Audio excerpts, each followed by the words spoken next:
इस वीडियो में हम कोशिका चक्र तथा कोशिका विभाजन के बारे में पढ़ेंगे। अगर आप हमारे चैनल पर नए हैं तो हमारे चैनल को सब्सक्राइब जरूर कर ले और बेल आइकन को प्रेस कर दे, जिससे हमारी ऐसी ही आगे आने वाली वीडियो की नोटिफिकेशन आपको मिल सके। कोशिका चक्र, सेल साइकिल, कोशिका के जन्म से लेकर उसकी मृत्यु तक के काल या समय को कोशिका चक्र के नाम से जाना जाता है। कोशिका के इस काल या समय को निम्न भागों में विभाजित किया गया है। 1. इंटरफेस। 2. कोशिका विभाजन। इंटरफेज अवस्था को वैज्ञानिक फ्लोवर तथा पहले द्वारा दी गई।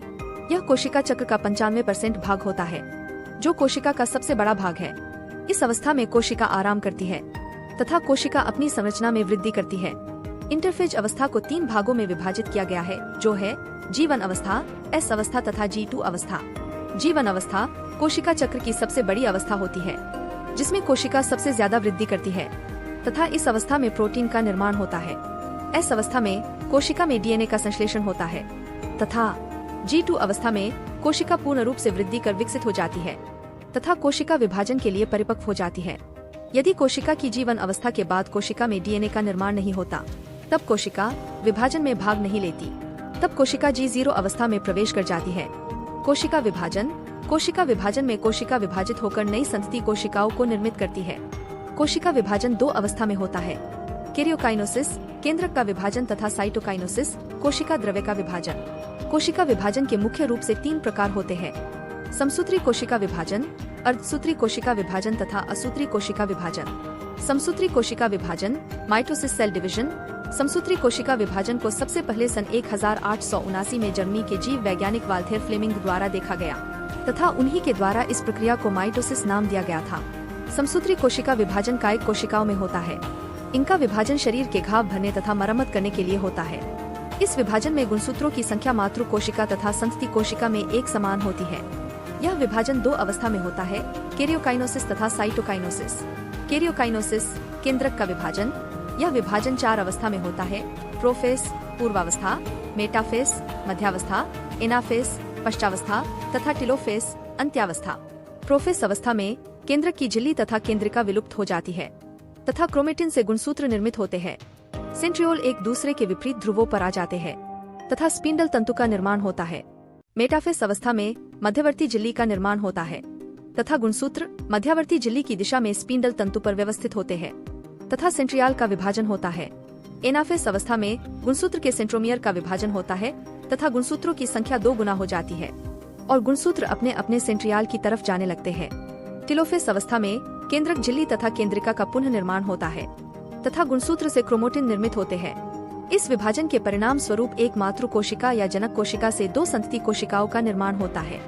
प्रत्येक संतति कोशिका में गुणसूत्रों की संख्या मातृ कोशिका के समान ही होती है। साइटोकाइनोसिस, कोशिका द्रव्य का विभाजन। जंतु कोशिका में कोशिका द्रव्य का विभाजन संकुचनशील प्रोटीन या खाज, भ्रूण द्वारा होता है तथा पादप कोशिका में कोशिका द्रव्य का विभाजन फ्रेगमोप्लास्ट द्वारा होता है।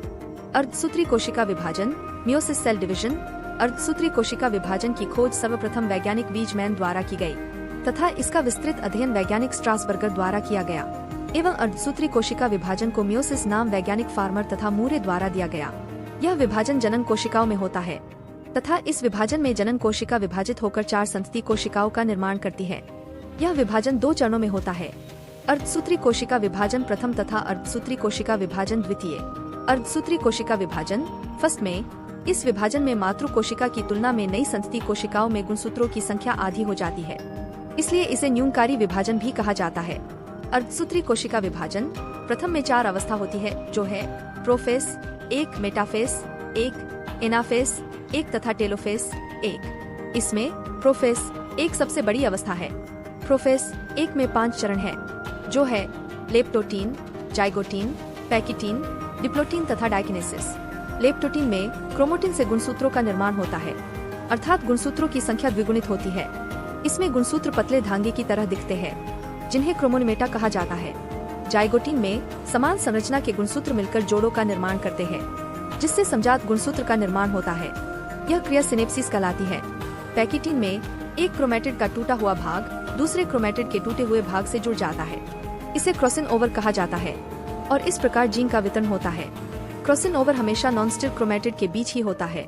डिप्लोटीन में काइजमाटा का निर्माण होता है तथा यही से क्रॉसिंग ओवर का पता चलता है। डायकिनेसिस में केंद्रक झिल्ली तथा केंद्रिका विलुप्त हो जाती है तथा सेंट्रियाल एक दूसरे की विपरीत ध्रुवों पर आ जाते हैं और स्पिंडल तंतु का निर्माण होता है।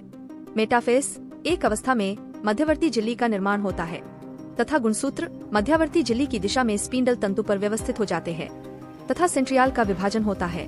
एनाफेस एक अवस्था में गुणसूत्र के सेंट्रोमियर का विभाजन नहीं होता तथा गुणसूत्र अपने सेंट्रियाल की तरफ जाने लगते हैं। टेलोफेस एक अवस्था में केंद्रक झिल्ली तथा केंद्रिका का पुनः निर्माण होता है तथा गुणसूत्र से क्रोमोटिन निर्मित होते हैं। इस विभाजन के परिणाम स्वरूप एक मातृ कोशिका या जनक कोशिका से 2 संतति कोशिकाओं का निर्माण होता है। साइटोकाइनोसिस कोशिका द्रव्य का विभाजन जंतु कोशिका में कोशिका द्रव्य का विभाजन संकुचनशील प्रोटीन या खांच भ्रूण द्वारा होता है तथा पादप कोशिका में कोशिका द्रव्य का विभाजन फ्रेगमोप्लास्ट द्वारा होता है। अर्धसूत्री कोशिका विभाजन द्वितीय में यह विभाजन समसूत्री कोशिका विभाजन के समान ही होता है। असूत्री कोशिका विभाजन अमिटोसिस सेल डिवीजन यह विभाजन अविकसित कोशिकाओं में होता है। अविकसित कोशिकाओं में जीवाणु यीस्ट अमीबा तथा नील हरित शैवाल आते हैं। इनमें कोशिका विभाजन में गुणसूत्रों की कोई हिस्सेदारी नहीं होती तथा कोशिका विभाजन सीधे होता है। ये भी जान लें, मेटाफेस अवस्था गुणसूत्र के अध्ययन की सर्वोत्तम अवस्था है। एनाफेस अवस्था गुणसूत्रों के विभिन्न आकारों के अध्ययन की सर्वोत्तम अवस्था है। सेंट्रोमियर को गुणसूत्र का ड्राइवर कहा जाता है। अगर आपको हमारा वीडियो अच्छा लगा हो तो वीडियो को लाइक करें और अपने दोस्तों को शेयर करें तथा ऐसी ही तथ्यों की जानकारी के लिए हमसे जुड़े रहें।